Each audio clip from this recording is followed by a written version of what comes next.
allegiance to the flag of the United States of America and to the republic for which it stands, one nation, under God, indivisible, with liberty and justice for all. All right, roll call. Derek's gone. Julie.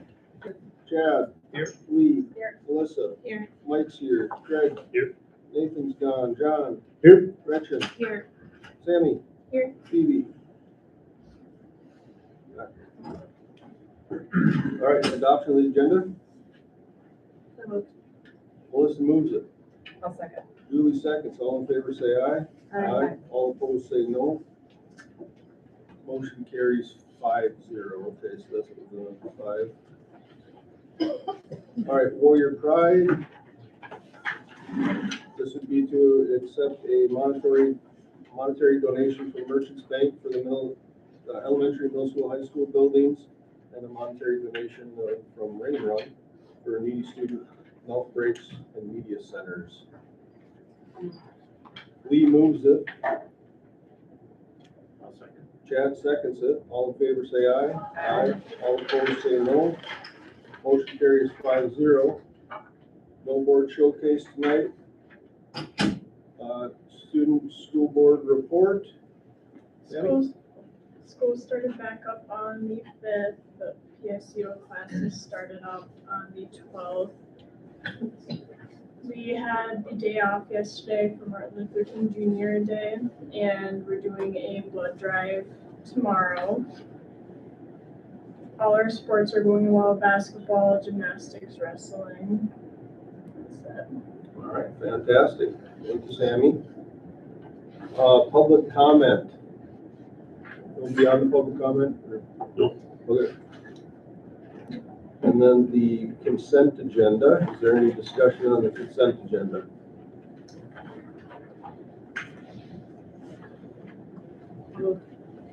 Okay. No discussion. Lee moves it. I'll second. Melissa seconds it. All in favor say aye. Aye. All opposed say no. Consent agenda passes 5-0. Action items. This is the addition of the junior high gymnastics coach for the remainder of this year, basically. Craig, do you want to? No, I think this was brought up to us in December, and I think I sent something out to you guys about that, the possibility of us bringing this forward in January. And basically, we're kind of on the bubble. At our activities committee meeting the other day, we thought, being that we're on the bubble for safety reasons, it'd probably be good. We've had a person that's been volunteering, coming in and doing this, so it wouldn't be like we're paying somebody for half of the season. They've been in there doing it. It's just, Scott thought it would be good to add a junior high coach for basically spotting and doing a lot of those safety things. Some of the things they're doing require 2 spotters, and you have one person doing a move on an apparatus or something, then you got one other person that's monitoring the other athletes. So. Yep.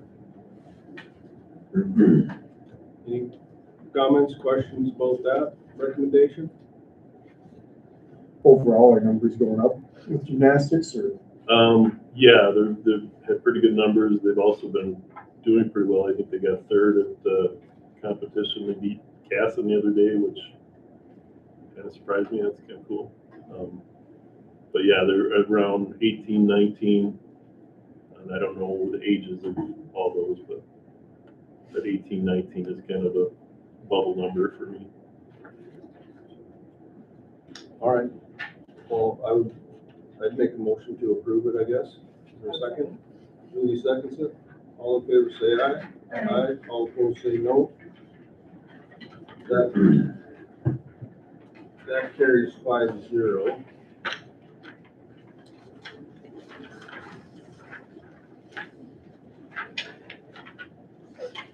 All right.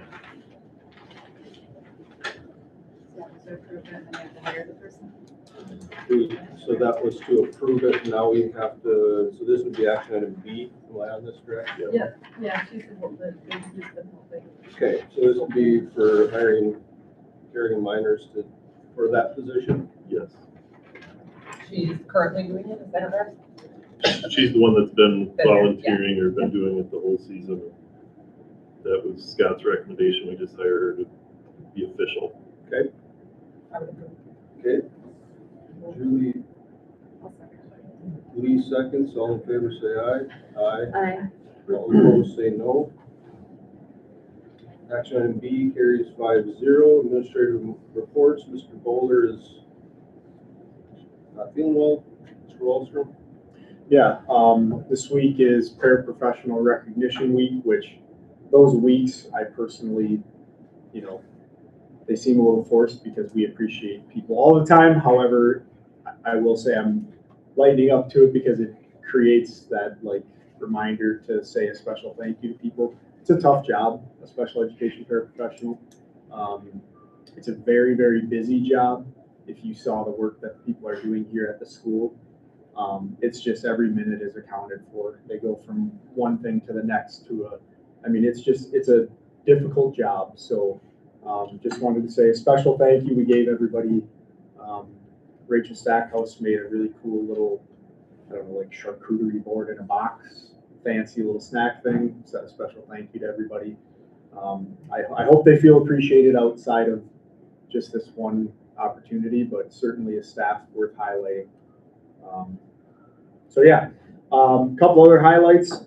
I think about this numerous times at these board meetings, and I wanted to bring up a couple things. So Kaylee Olerud is we hired her as our student services teacher, and I always struggle going down the boat of highlighting individuals because I could go down the line and highlight everybody.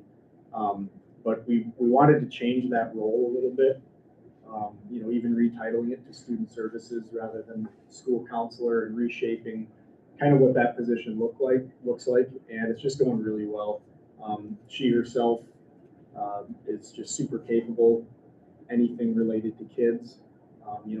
She's a licensed teacher, so a lot of times school counselors aren't licensed teachers, and it makes her super versatile for us. But just her approach, starting a few new things. We did our first leadership group with one grade level. We kind of targeted a group of kids, and it was very much trying to take that proactive approach and just teaching kids what the word leadership means, what that looks like, how you can put it into action. At the end of those, I joined a few of the sessions, and at the end of those, we came up with actionable items that you can leave with. One example that I'm thinking of is next time you have a substitute teacher, that's an opportunity to be a leader and teach them and make sure the class goes really well for the day. And that's her creativity and her ideas. And, you get good people and you put them in positions to have creativity and come up with ideas, and she's just excelling. So hats off to her, and also, just the student services in general going really well. Also wanted to highlight our interventions. So when I took the job, we've had good, the teachers here would speak to this, but our intervention system, basically what that means is you have your general instruction in the classrooms, and then you identify kids that might be a little low in reading, a little low in math, and they see our intervention teachers.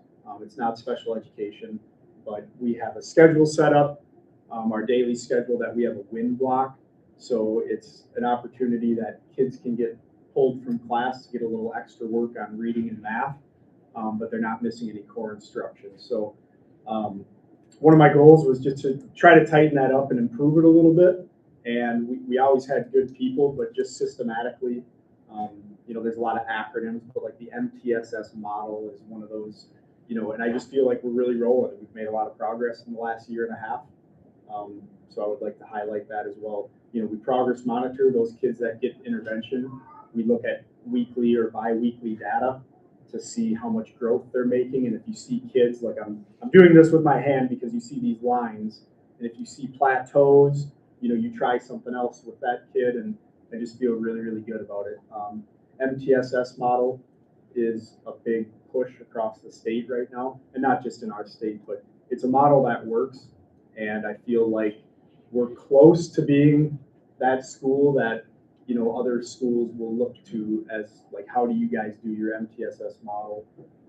And that's kind of in the next couple of years, really hoping to be masters at it. So yeah, that's about it. Any questions elementary related for me? Thank you, John. Thank you. Mrs. June? Yeah, Monday we open our preschool registration, so we are excited to get started with that, see what our numbers look like for next fall. Daycare is fully staffed, running smoothly.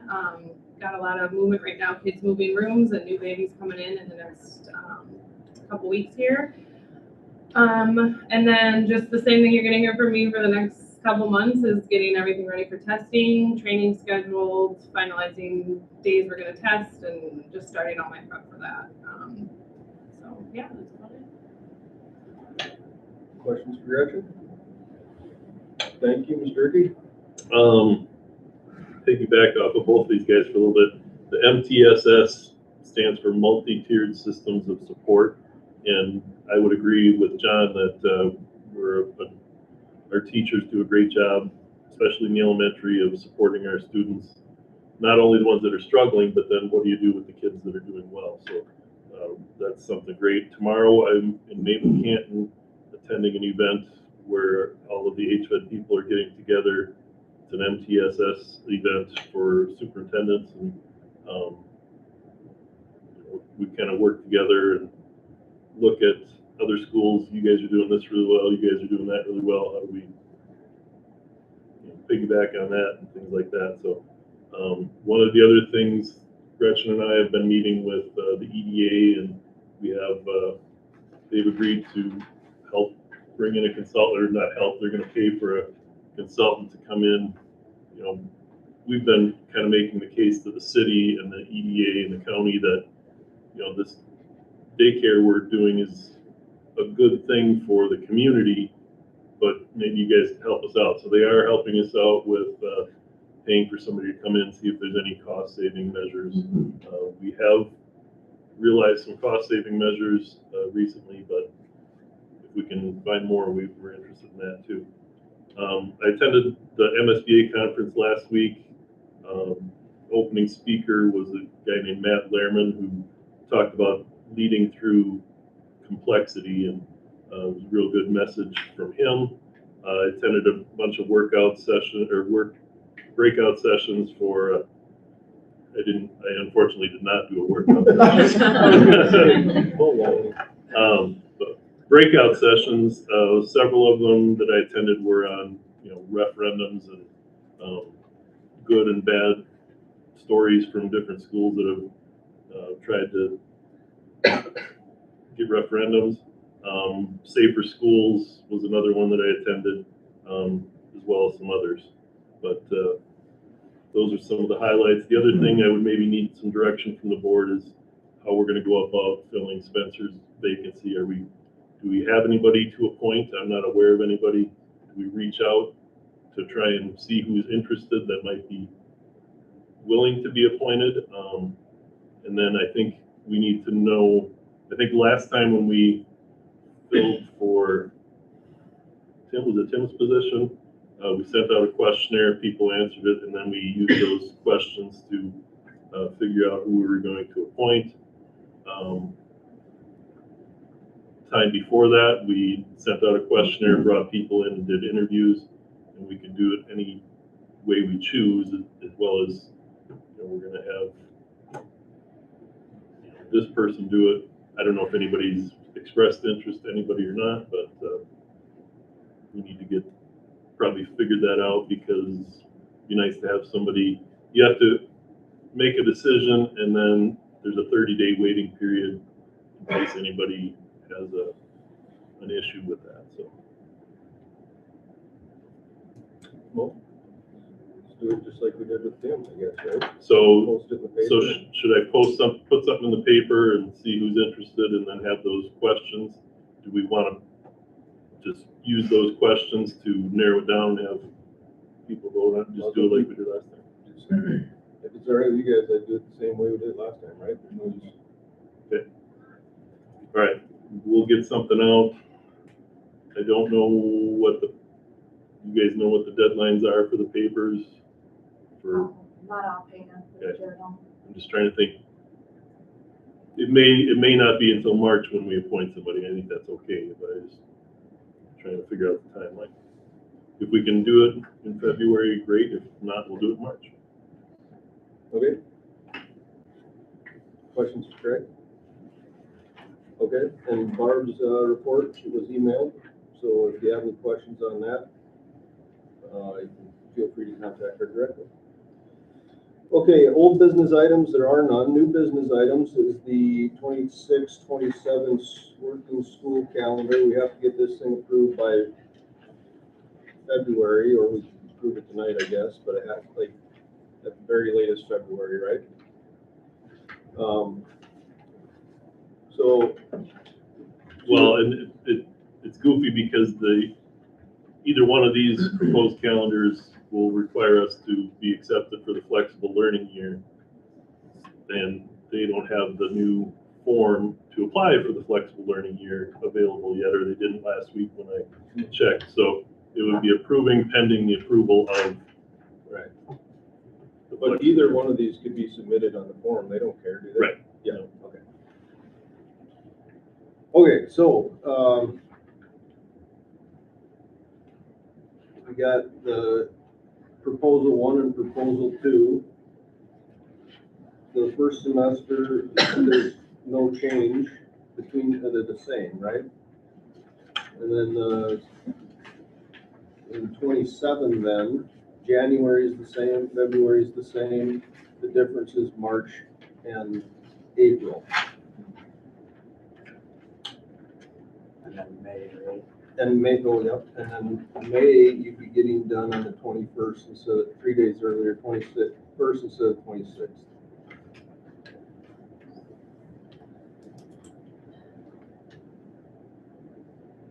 So, what do we got? Discussion? Thoughts?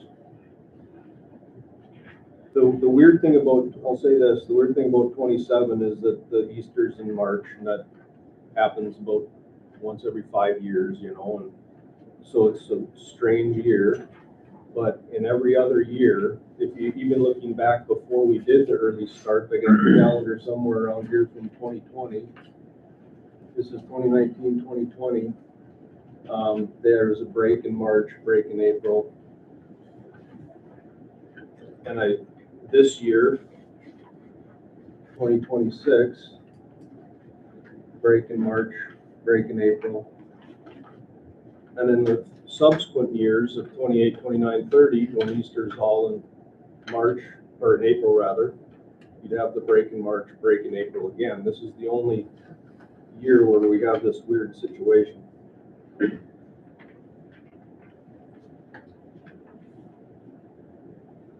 So,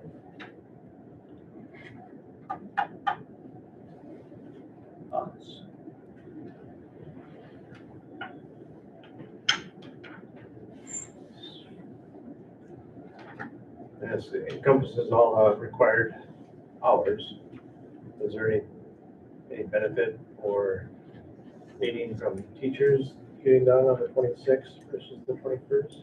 I mean, one thing, so, They're both I mean, before just Memorial to Day. start the discussion, there's probably a lot to talk about, but taking days off the end of the year just condenses everything forward a little bit as far as the spring assessments go. So,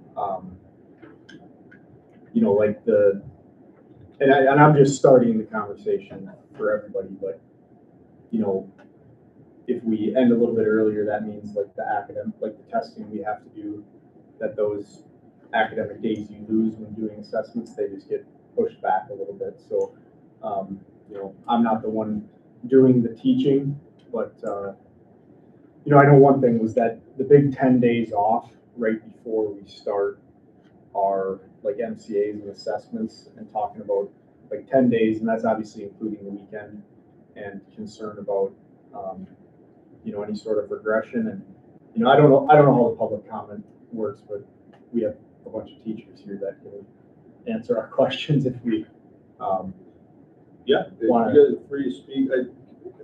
on that note, and Julie has to leave in 8 minutes, so it would be nice to like get like your opinion, but I guess, because, you know, if you don't mind. I'll drive fast. I want your, to be very honest with you, my personal opinion is what's best for the teachers and the students. I feel the gal that was in here last time and seeing the numbers of the testing, it's working good the way it is. And if that's what works best for the teachers, that's what I'm for. Okay. To be very honest. I mean, I just feel like our testing is crazy high right now, and why change a good thing? It's obviously working well for the teachers to get them to do well in testing. Why rock the boat is just my thoughts. Right, and the way I understood her presentation was that the justification for the early start was more instructional time prior to testing, right? That was the idea, and provided data that showed that, you know, we're at the top of the pack in every metrics pretty much. But then it came back with a calendar with 10 days right before testing, which seemed counterintuitive to me, and I don't really understand that. And to me, given the fact that it is a weird year with Easter there, And also Memorial Day being on the 31st, that doesn't happen. yeah. But, I mean, if the idea is to try to get instructional time in prior to testing, it doesn't make a whole lot of sense to me, for John's point, to take 10 days off right prior and then run through to the end of the year for the first time ever with no break in April. And that's, from what I've seen, this has never happened before and would not happen again 28, 29, or 30 due to Easter. So seems to me that having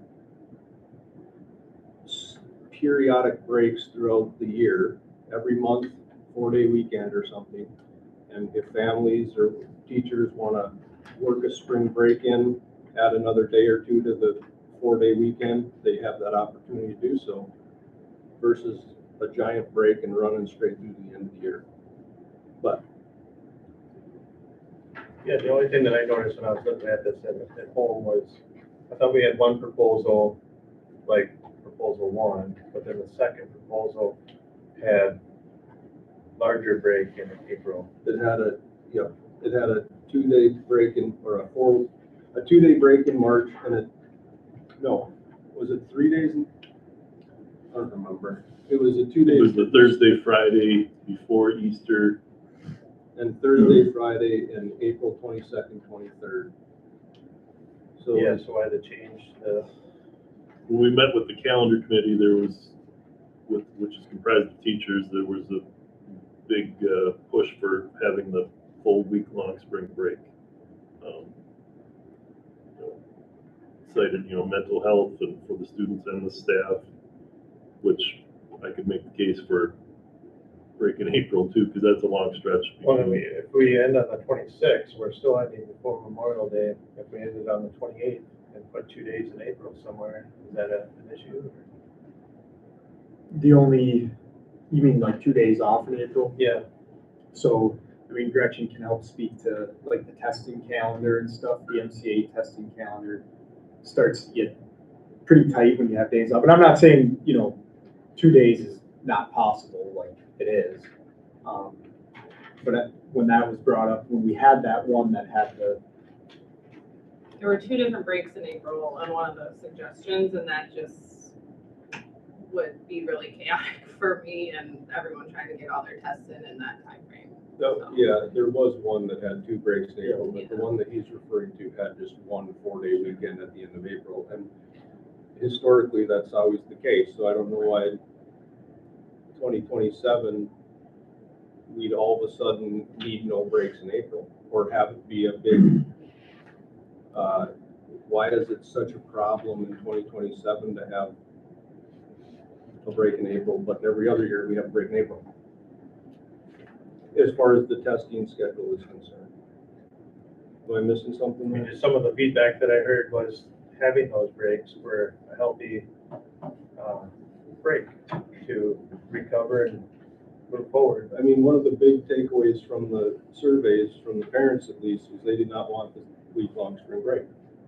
And so I get what you're saying. We need to, teachers are important, students are important. I look at it as our customers are the kids, and families, and like Delta never asked me my opinion on how to do things. They care about what the customer wants. You know, I wish they would ask me my opinion, but they don't. And so I think we gotta focus on what's best for the customer. But that said, you guys are all welcome to speak up or say whatever you'd like to say. And you know, when you say the customers, you know, there are students, and so I think we as teachers see those students the 7 hours out of the day, and we see how much work that they put into their day. You know, on a spring break, it is, you can talk about how some parents take vacations when they want to, and that's great. You gotta go when the airlines are cheap. But there is a huge population of children that can't afford a vacation. So putting in a natural break like this gives them an opportunity to reset, recharge themselves, so then that way they are prepared for when we do our MCA testing. And you know, in talking about like April, here at the elementary school, 3rd, 4th, and 5th grade, we meet in the fall with our special education teacher. And like, I can't do my 5th grade reading MCAs at the same time as 3rd grade because of resources, space, and so needing multiple weeks to do our testing is very important to ensure that each grade gets enough time, days, space, people. So having more days in April to allow for that MCA testing is important at the elementary school. One of the things people might not know is some of the individual education plans have accommodations for separate setting and things like that. So that's why we can't have 2 grades going at the same time, because we only have a finite amount of people to have that separate setting and potentially have a math test read to them or whatever. So that's why that time in April is so coveted. how are we gonna deal with it in this year? When we got a 4-day weekend in April. Is that it for April this year? I think that's it for April. We have a Friday and a Monday off at the beginning of April. And so, like I said, we coordinate, and every year we feel like we alternate which teacher gets the short end of the stick. We feel like of having to butt up to a break in April, whether it's before or after, to make sure that, you know, a testing window. But the reality is, the more days we have to be able to be flexible for each grade to allow for maximum time and learning environment, I think is beneficial, not just for the individualized, you know, planned students, but for our entire generalized population of students to ensure the best testing environment, time, and again, just being ready for the testing, because it is grueling. For 5th grade, they have 3 tests. They do MCA reading, MCA math, and MCA science on top of iReady reading, on top of FastBridge. So it's a lot to try to squeeze into a short amount of time. So in 28, 29, and 30, are you suggesting not to take Easter off in April? Easter's one of those, I think it is a break that we'll have to adjust as needed. Like you said, this is an odd year where Easter is in March. We make it work, but as a calendar committee, you know, I think this is what we felt in the days that were presented, where holidays fell, that this would work for students and also for staff. But we submit this to the state, are we bound to, can we No. still integrate in the subsequent years the day Yeah. off? And Yeah, we can, and we submit proposed calendars, and they're well aware that those calendars have not been approved for the following years, but, So we gotta do this every year. You're gonna have to approve 28. And So we the same can, issue's gonna keep coming up over and over again. but if we don't put a break in April, I'm saying for next year, then we The subsequent years, we could reincorporate a break in could April. reincorporate it. And I think everybody would agree that when Easter falls in April, we're gonna take a break around Easter. A couple, Good Friday for sure. Usually, I think we've done Friday, Monday, That's historically what it's been. So we kind of joined two breaks, I think, our calendar committee is, we actually have a few more breaks this year, so we kind of joined two of them into one. So is it, the proposal one is reflective of calendar committee? Yeah, and we took that break April 30th, which was that one day, and put it at the 29th of March, 29th of March, so that we can get Easter Monday. Even though we already had that week, I mean, a lot of people go places for Easter, and so it would be nice to have that Monday to reset and before we come back. Versus having it the 30th of April.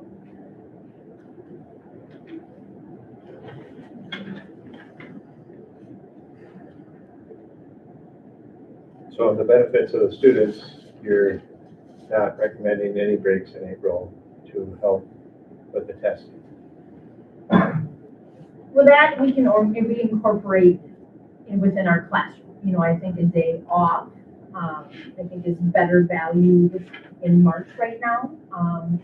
Again, if Easter was in April, I would argue we'd probably put a break there, because again, families travel, kids come back, they are with family, you incorporate a break there.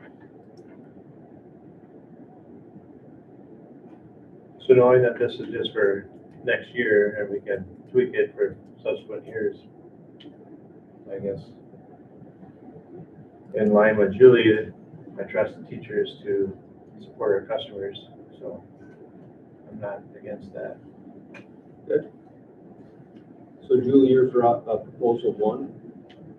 Yes. Before you leave, your proposal one? Chad, your proposal one? Yeah, I mean, I like it, from a family sense and from what I think John had said, maybe in line with that other proposal from the teacher, that breaks are good, so that's my only apprehension of going with one, is not having that break in April, but if it's conducive for testing, then, yeah, I'm for one. Why couldn't we move the 29th of March to the 30th of April? That's Is it- Easter Monday. Because you're worried about people coming back from Easter and stuff? It's just nice to have Easter Monday. I mean, we have had for years. So taking that away, I mean, for families, I think is, especially if they're traveling for Easter. Is there any concerns of not having a break in April from what we've heard? Not, I mean, you're gonna take one day. I don't think one day is gonna give a whole lot of, Now you're going on, that time frame which had been valued in the past of not having any break, so. That day that's the 30th, it's actually better, we'd be better off with 0 breaks than to have that day, because the MCA window ends a week after that. So those last 2 weeks, the last week in April, first week in May are arguably the most important, because that's when you're cramming in the last couple of tests. If anybody was out sick, those are their last days to get them done, because once the deadline passes, that's just it. There is no going back to finish later, so. So the window does not end at April 30th? It does. It's usually the first Friday Friday of May. Yeah, the first Friday in May.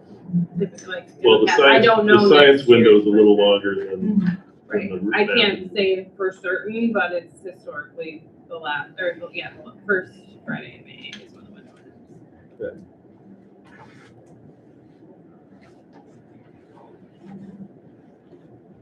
See you, Julie. Yeah, thanks. See you, Julie. Good luck. Yeah, you guys do. Drive safe.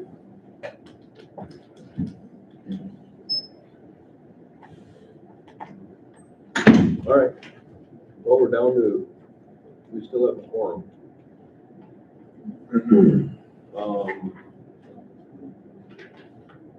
Just, can somebody help me understand this? Because I'm really struggling with it, to be honest with you. The last meeting, the justification for the early start was more instructional time for MCA testing.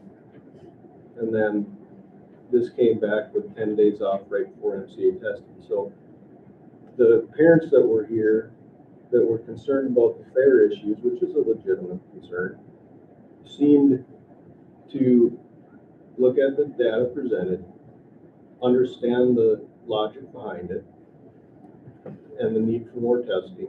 And they were like, you know what, I can see that. And then they would see this, and they would think,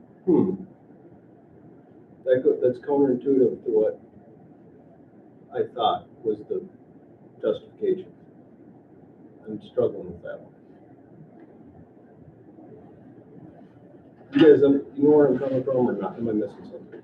You know? I think the days that we're losing with the second option are at the end of May. We're not right, unless I'm looking at it incorrectly, like. Well, April 30th is a vacation day. We're losing at the end, we're not losing like instructional days, I mean, we are, You're but, losing four instructional and days in I March. think going historically back, I think one of the things that we were originally trying to do, and Easter does screw things up every year, was to make sure that there was a break some point, preferably it'd be at the quarter, I think. So there was just people could catch their breath and restart, because when you keep going, I'm not an educator, but I know if I keep going at a task for too long, I'm not as productive. So I think that was the thought process originally, was that everybody needs kind of a break just to reset. But Easter, I think every year kind of just makes it more complicated for us. And so I think that there definitely needs to be a break somewhere. And I'm not on the calendar committee, so I kind of support whatever decisions, because I know it's not ever going to be perfect. But When does this third quarter end? Right We're doing 2 semesters now. They're It's, not yeah, quarters. these semesters, I think is what we're leaning towards more, Yeah. not quarters, but more semesters. it's just nice to have a break. So I know going back with the fair discussion, it was the big thing of, well, if we move school back a week closer to Labor Day, then we're gonna interrupt the natural break for semester 1 and Christmas. So I don't think they correlate directly with the fair discussion. It was more based on keeping semester 1 in front of Christmas so that all the testing was done before Christmas break. You know, the justification was more instructional time prior to MCA testing. And starting the early start, that's why the data here, the data sheet you brought showed this is what you had. And the justification was that the reason that these scores are the way they are was due to the fact, primarily due to the fact that, or one of the reasons why starting early and having more instructional time done before MCA testing was important, thus keep the early start. That's what the justification was.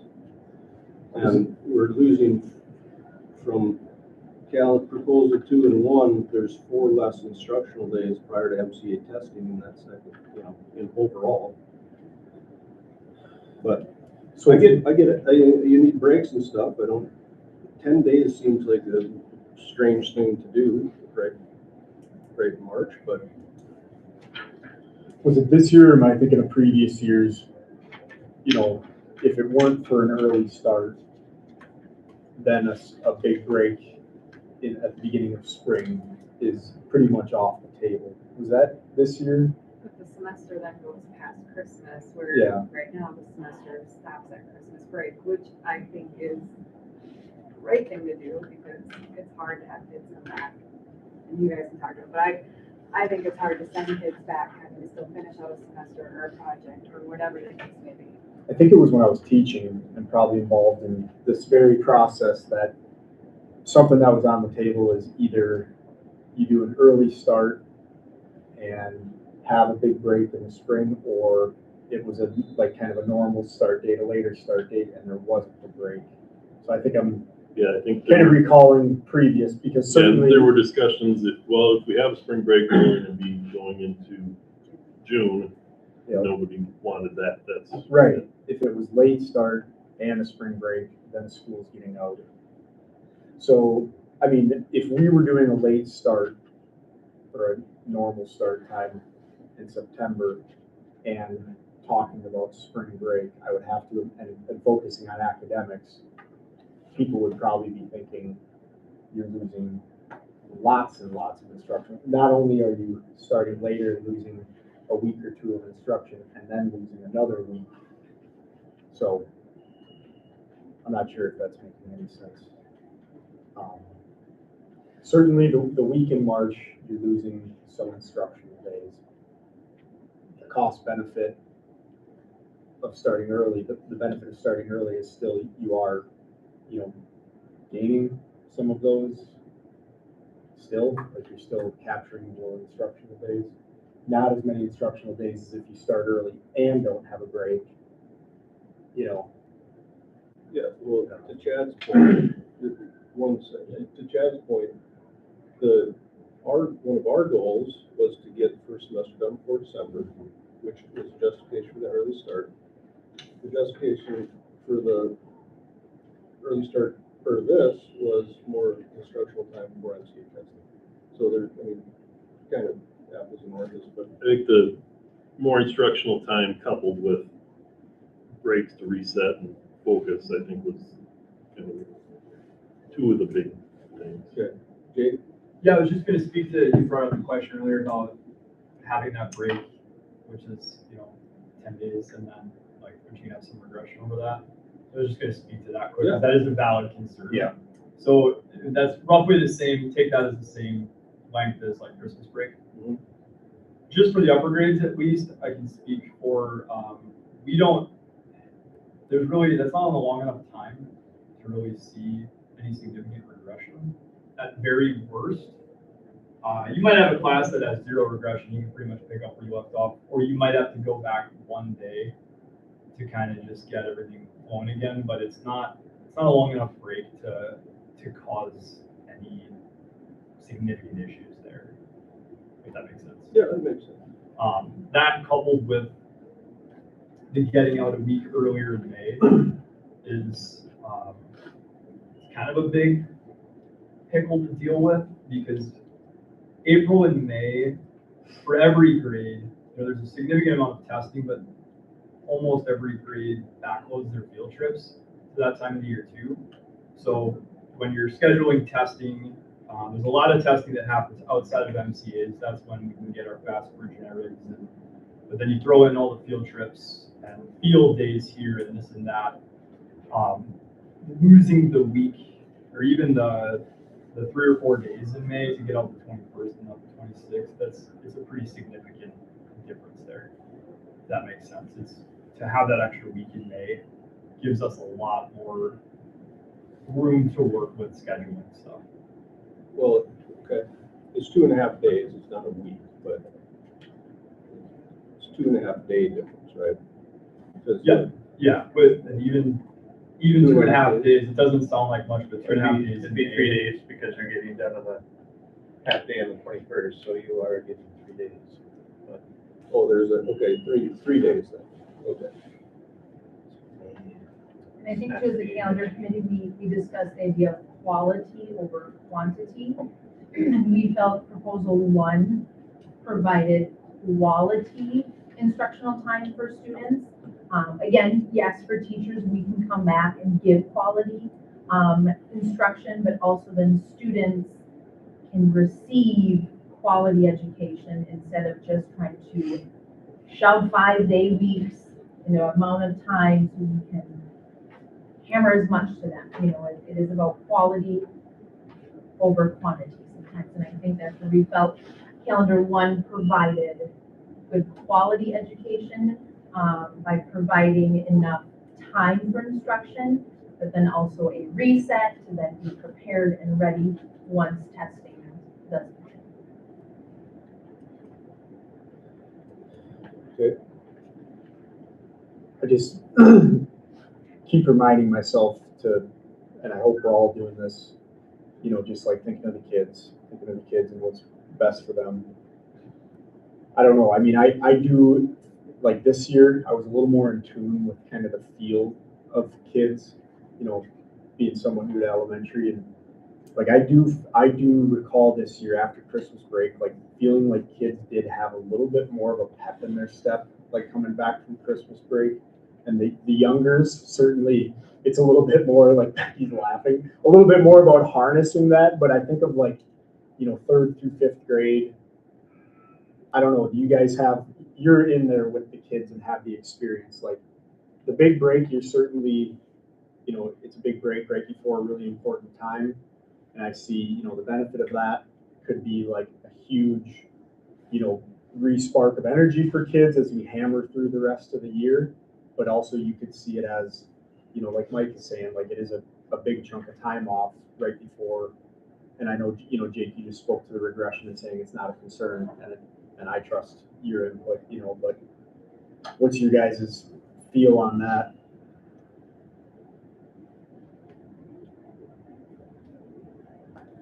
Maybe nothing. Sorry.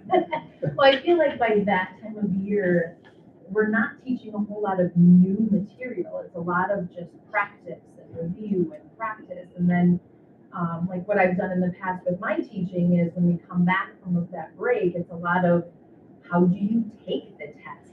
What kind of strategies do you use? It's not even, we're gonna add in a whole new reading skill. That's already been done the first semester and the beginning of second semester. It's a lot more of review. So again, looking at those days and speaking to the regression, it's easy to pick back up, and there's not a huge slide to the point where I feel like it would be detrimental to our students' testing scores. Yeah, I think April, I'm going to take accountability for what seemed to be a really bad idea for everybody else but me, but like making a long weekend, like having that comp day in April, because like as I looked at the calendar, I was like, that's just a long stretch. And for me, I see, like I hear people saying, like just having a Friday or a Monday off, that long weekend when you're used to 5-day week, 5-day week can be quite refreshing for people. Like having that, basically you wake up Sunday and you're not thinking about work the next day. You're thinking about, oh man, I actually have a whole other day or whatever that is. So that was my idea. I think in just our admin meeting, like let's take a comp day and throw it in April. And I don't, not that we have to be hung up on the Easter thing this year or anything, but I get it. It's a big break counting the weekend and stuff. Basically, my rambling is saying I hear what you're saying. Yeah. I mean, the kids that aren't going anywhere on spring break, or can't afford it or whatever, they're going to be sitting at home for a week. All the, I don't know if that's a reset or not. The kids that are in spring sports, which represents I don't remember the percentage, but it was a pretty big percentage, if I remember correctly. All those kids aren't going anywhere. They'll be going to practice, and I don't know. I think it's weird, that 10-day break. But okay, I guess can you help me understand one thing on the testing calendar? So the one that you sent out, well, to Craig and I. So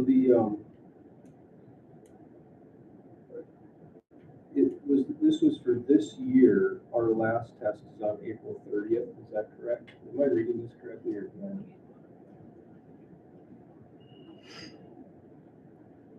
Because I just don't understand where the testing is going into May. The grade science is missing from this, so I need to add that in. Science is 28th, 29th, and 30th of April, right? That's 8th grade. I'm missing 5th grade science on this list. Did you say there's makeup dates? But the window officially closes for all of it on the 7th? The window closes for math and reading on May 1st this year, and then for science, May 8th. And the amount of makeups we have to do with kids being absent or sick or whatever, and even though our last thing might be scheduled for April 30th. Yeah, there's still a That lot doesn't of mean work their for me tests are and done. everyone There's a lot trying to of make makeup. up. Like I will take every day I can get because that last week is super important for finishing I everything. can't up and remember the wrapping it last up and several making sure years. everyone's done. Can't remember having that, us not be crunched with makeup stuff. Right. with We're the- always crunched with makeups. So, but the only makeup you have in May though would be science. Everything else ends on the first Right. period. Right. So are you talking just fifth grade makeups? It'd be Because that- 5th, 8th, and 10th. for So science. what is the math, reading, science, mark, oh, okay, what, MTAS, that's not MC, okay, all right. The MTAS stands for Minnesota Test of Academic Skills. And there's a few students that it's written in their IEP, they get to take a different test. A different version of It's not the online Pearson test. Okay. Well, you know my opinion, I think the week-long spring break is harder on some people than you might realize, it's harder on some parents. And, but I'm one opinion. So what do you guys want to do? Do you want to vote tonight and just get this over with? Or do you want to roll it to February and when everybody's here, what do you think? I don't see any harm in, I'm gonna pass it along, but there's no reason to vote if we can't even apply. I think Nathan needs it by a certain Yeah. date, so I think he would appreciate it. Middle school, high school. Yeah. Right. He was hoping it could be voted on tonight, but he said we absolutely have to have it by February. So, I mean, we could wait till February. We need to. Okay. Might as well just do like well, is there any other options or ideas associated with this, or are we going to proposal one or proposal two?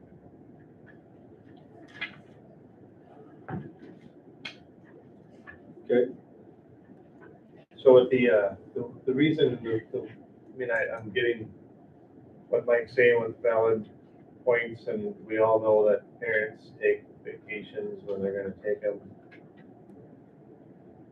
Do you feel like the week is excessive, where one proposal was to have like 2 or 3 days? Like a Thursday, Friday, Monday, and still have school to allow for, and still not have a break in April. I'm not saying to put those days, but then finish on the 21st. But then that does impede on field days or whatever, but. Well, like if we move up the last day of school in May, then that shifts our iReady and FastBridge testing up into April, which then moves our MCA testing up earlier in the year. So it's just kind of a shift, so then it's a kind of a mute point Yeah, of getting dominoes those backwards. instructional days anyways, because we'd be then testing earlier, so we're not doing multiple tests in the same day.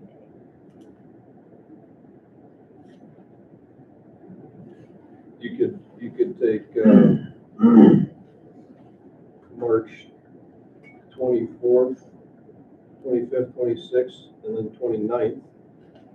And that would put you with and then April 30th or something. And then that would put you with May 25th. And it would be a 2-day week there in March, followed by a 6-day break. If you're worried about the April 30th. The April 30th is, they're not a fan of that. Well, I mean, on any other year, I would have to imagine, I don't want to speak for everybody, but a day off in April isn't an absolute killer, right? Well, it can't be because we have at least Yeah. 2 days off in every April. Yeah, so I mean, I think honestly, and taking away that Easter Monday is gonna affect a lot of people. Right, so we could leave the Easter We Monday. don't have Easter Monday, well, if you leave it now, if any other calendar, you don't have it. Right, but I'm saying, what would the calendar, are you guys all in the calendar committee? No? Becky and I are. Okay, What, just, what about Wednesday through, the 24th, 25th, 26th, and then Easter Monday? Okay, so then, instead of getting done on the 21st, you get done the 25th. You'd be adding a couple extra days to our calendar then. Because if you take away the 22nd and the 23rd, I'm looking at proposal 1. Oh, I'm looking at proposal 2. All right, so I was looking, if I'm thinking of proposal 1, because Okay. I want to get rid of that April 30th. That's like too late in April. So if you got rid of the 22nd and the 23rd is kind of what you're saying of that spring break. Okay. And adding it to the end of the year, our last day of school would be on Monday, which is weird. Sorry, Last day of school would be on Monday the 24th. which is just kind of weird. That's super weird. That's why, that's why I'm suggesting you take those 2 days off or you add that Monday, Tuesday, 22nd, 23rd, and instead do a 4-day weekend in April like we do every other year. And that gets you done on the 26th, just like current. So you're wondering if we could swap the 22nd, 23rd on the calendar I have shown here for 2 days in April somewhere. Like every other year. But, you know,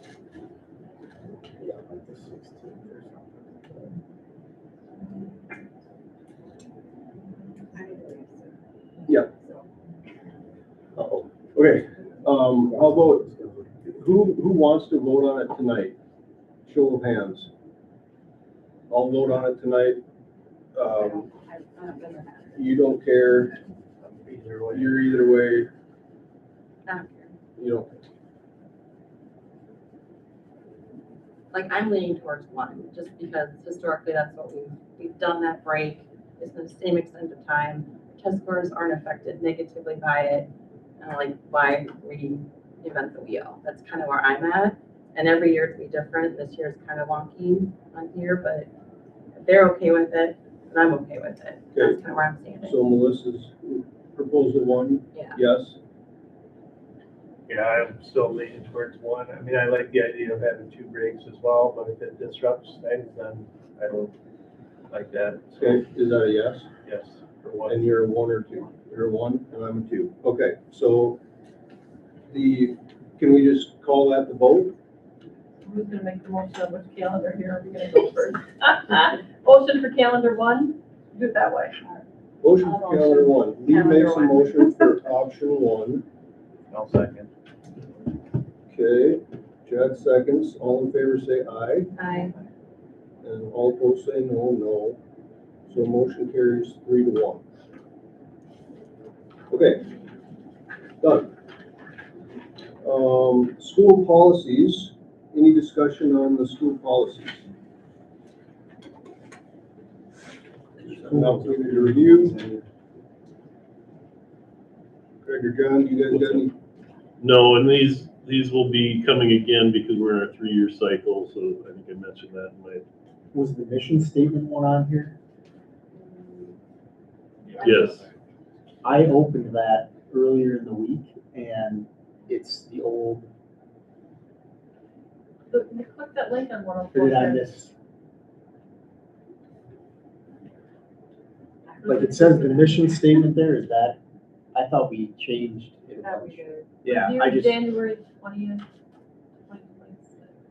Did we never update the policy on that one? well, just the actual, you know, what it actually Maybe says. nobody ever gave me changes on that? I bet we updated the student, it was the handbook was what got updated, and this probably didn't. Okay, somebody can get me that information and I'll make sure we get that policy updated for 104 then. Well, So- the elementary student handbook was good. It has it in there. Yeah. Yep. So, And it's also on the website, just like that PDF. Yeah. And, you know, obviously having it written here isn't, but I just figured might as well have it accurate. Right. Yes. all right. Any other discussion on policies? Okay.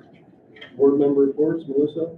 I went to MSBA conference with Greg. It's always got tons of information. I did go to several different breakout sessions on Minnesota Paid Leave, childcare, CTE. I think you all probably got that like magazine that they have.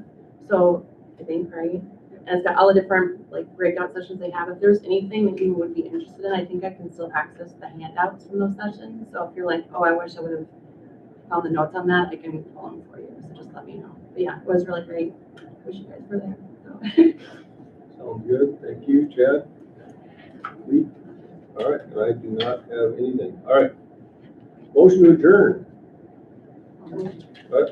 We'll say Melissa did it, Lee seconded, correct? All in favor say aye. Aye. All opposed say no. That motion carries 4-0. And it is 5:02.